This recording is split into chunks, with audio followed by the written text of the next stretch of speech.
Because of the unpredictable nature of the ongoing crisis, and because I haven't been able to make my full documentary over what I discovered of the JFK assassination, I'm going to make this video of me just talking into a mic, explaining not just the new evidence I found, but also explaining most of the confusion surrounding the assassination. My plan is to schedule on YouTube and in the podcast this video to release in a future date, just in case. Not that I expect anything bad to happen, but this is just to ensure that my new evidence does not die with me.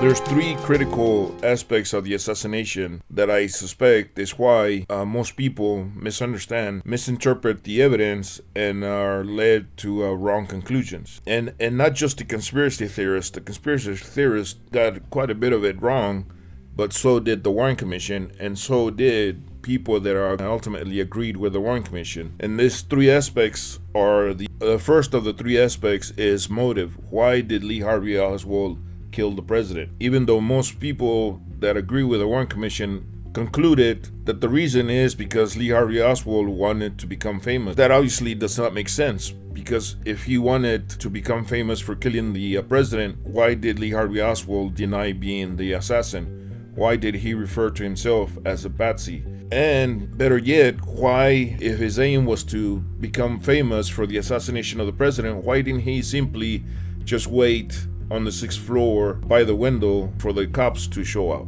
The second aspect that most people misinterpret is the evidence surrounding the actual shooting, the wounds of President Kennedy and Governor Conley, and the evidence of bullet holes within the car, and the sequence of shots. A shot, a pause, and then another shot, and then another shot, meaning that there was a pause between shot 1 and 2, but no pause between shot 2 and 3. And also the rifle, the seemingly contradictory evidence that some people interpret that rifle that was found on the 6th floor was not the assassin's rifle. Actually, if you take all the evidence together, conclusively proves not only was the rifle found on the 6th floor the rifle of the assassin, but it was Lee Harvey Oswald, and it was only Lee Harvey Oswald shooting from that 6th floor window. In a little bit, when I describe the scenario, all the evidence that seems to contradict that it was one shooter, and that it was Lee Harvey Oswald, and that it was that rifle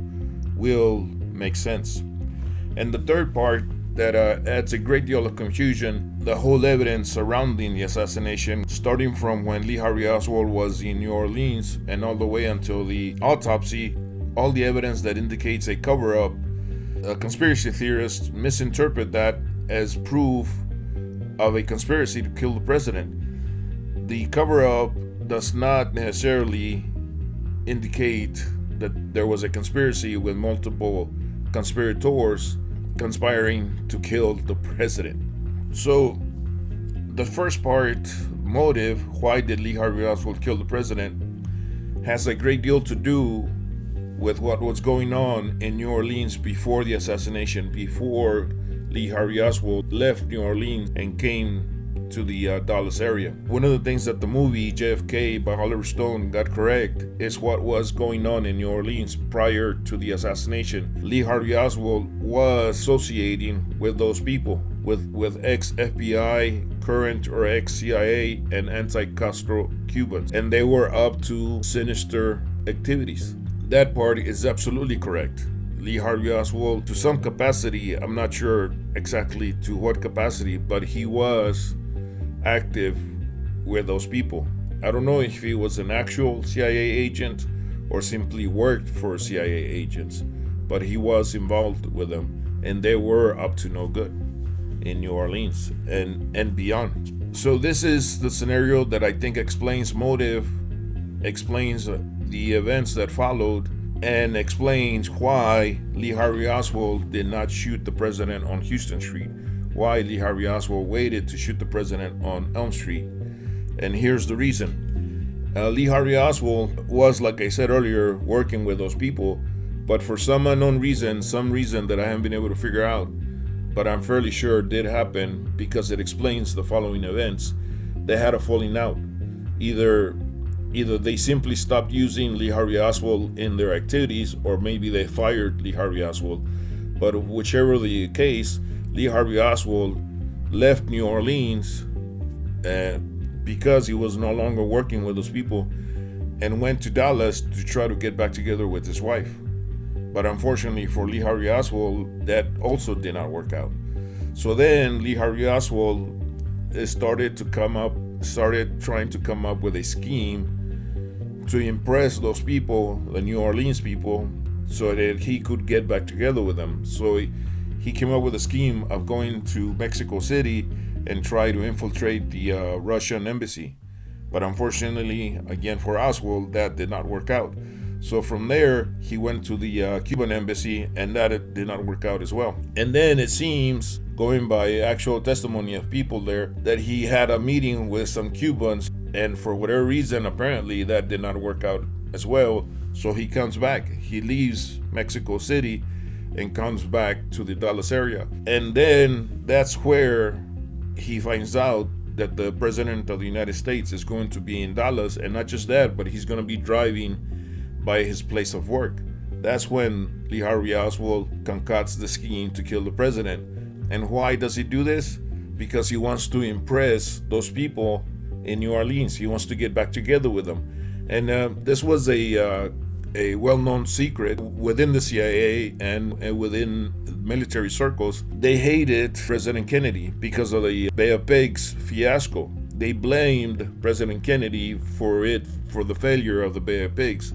So they hated him, and they openly talked negatively and viciously about the president. And I think they openly spoke in front of Lee Harvey Oswald about killing the president. Not that they were going to do it or they had serious plans to do it, but they talked about it, maybe fantasized about it. They probably, I suspect, would have never gone through with it, but Lee Harvey Oswald being included in these gatherings where they openly spoke about killing the president. And then when Lee Harvey Oswald is over here in Dallas by himself, trying to get back together with them, sees the opportunity to kill the president, to actually kill the president, that's when he decides that he's going to kill the president. So why did Lee Harvey Oswald not shoot the president when he was coming down Houston Street? Why did he wait to shoot him on Elm Street, a much worse shot? Well, the reason is because if Lee Harvey Oswald had shot the president on Houston Street, the Secret Service they were on the car behind the president would have obviously seen Lee Harvey Oswald shooting, so he wouldn't have been able to get away with it.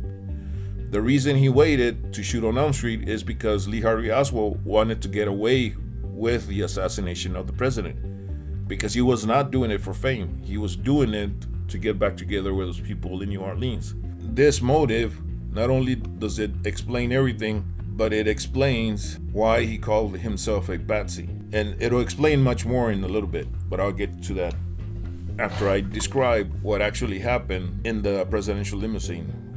I'll explain not just all the wounds of the president and Governor Conley, but also the bullet hole in the windshield. One of the big reasons that most people disbelieve the Warren Commission is because of the magic bullet theory. The magic bullet theory is the definition of ridiculous. It couldn't have possibly happened that way for multiple reasons, but here is what I think actually happened.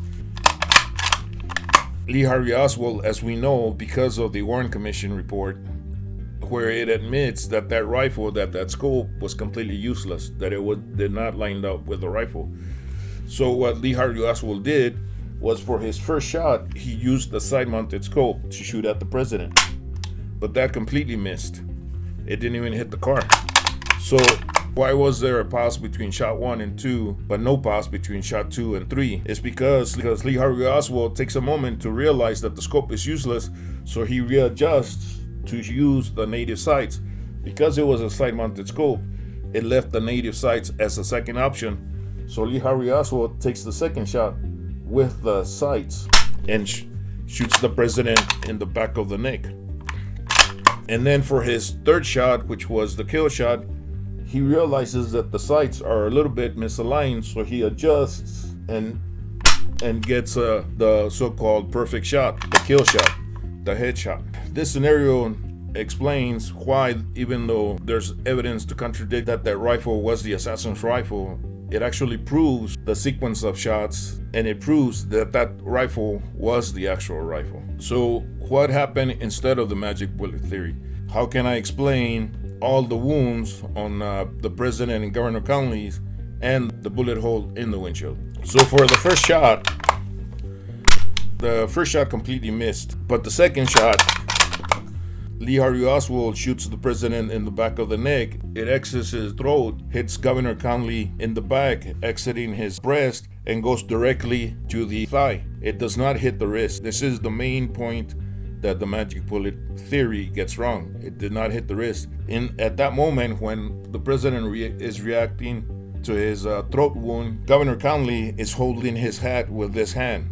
So then Lee Harvey Oswal goes to his third shot, which turned out to be a kill shot, hits the president in the right back of the head, pushing the head slightly forward and blowing out his whole side, pretty much exploding the president's whole side of the head. But the bullet continues. And if you look in the supproof film, in that moment, Governor Conley is tilted towards his wife and his wrist is up in the air. It's exactly lined up with the president's head and the 6th floor corner window. So when the bullet goes through the president's head, it gets Governor Conley in the wrist, and it explains why there was more lead residue on Governor Conley's wrist than what was missing from the pristine bullet's lead core. But then the bullet continues and goes and hits the windshield, which explains the bullet hole in the windshield.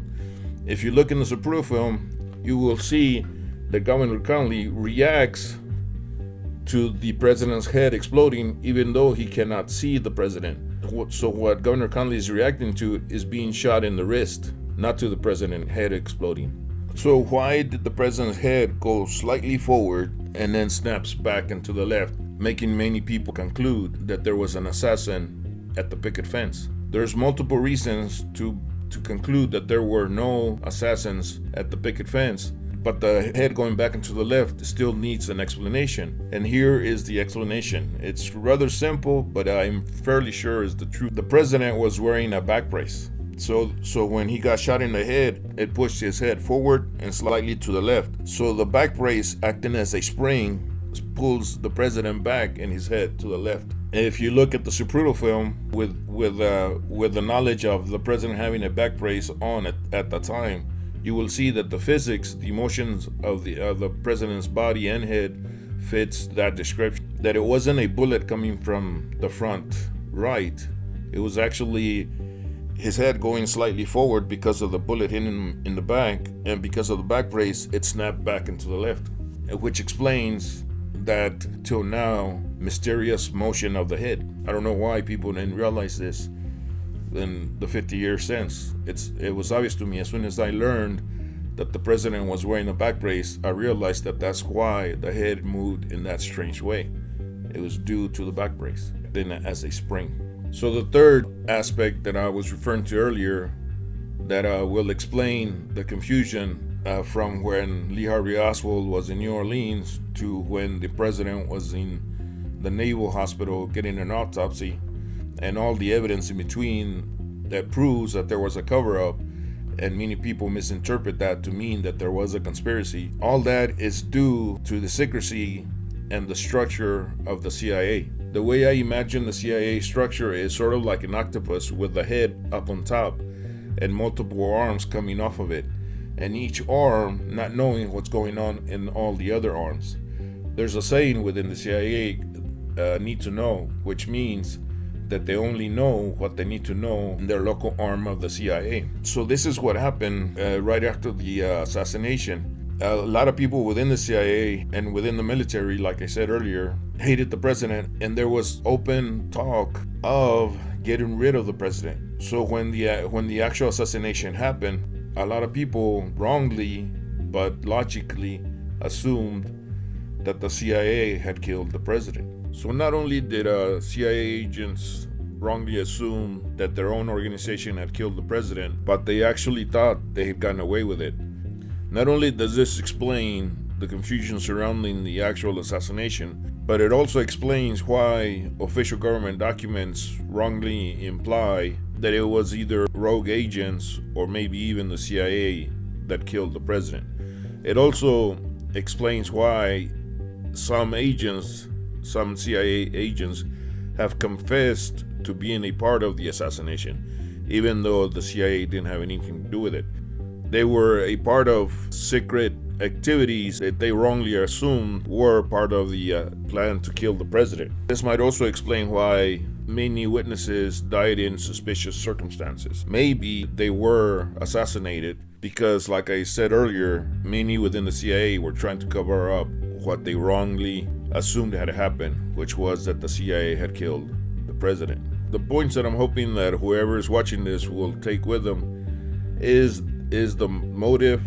Lee Harvey Oswal did it to get back together with those people in New Orleans, and Lee Harvey Oswal had good reason to think that those people wanted the president dead. Even though, like I said earlier, I highly doubt that those people that would openly talk about killing the president in New Orleans or with it or throughout the CIA would have ever gone through with it.